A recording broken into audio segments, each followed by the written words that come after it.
আসসালামু আলাইকুম রহমতুল্লাহ বরকাত।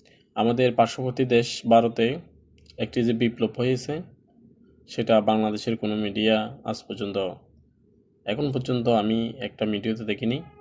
সেটা হচ্ছে গতকাল 6 ডিসেম্বর বাবরি মসজিদ, যে 33 বছর আগে ভারতের হিন্দুত্ববাদী আগ্রাসনে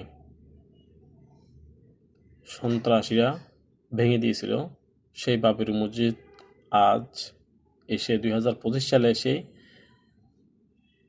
বাবরি মসজিদ পুনর্নির্মিত হচ্ছে।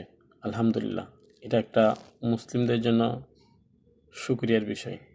দেখুন, শুধু লিডারশিপ প্রয়োজন, মুসলিমদের কাছে লিডারশিপ প্রয়োজন। শুধু একটা ডাক দেওয়ার জন্য লিডার দরকার, রক্ত দেওয়ার জন্য লাখ লাখ মানুষ নেমে যাবে ইনশাল্লাহ।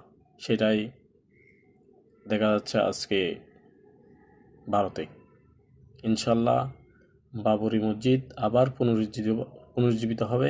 ভারত আবার মুসলিমরা শাসন করবে। এই পুরো ভারতীয় মহাদেশ মুসলিমদের আধিপত্য আবার পুনরুজ্জীবিত হবে ইনশাল্লাহ। আর এ তাকবীর, আল্লাহু আকবার। ইসলাম জিন্দাবাদ।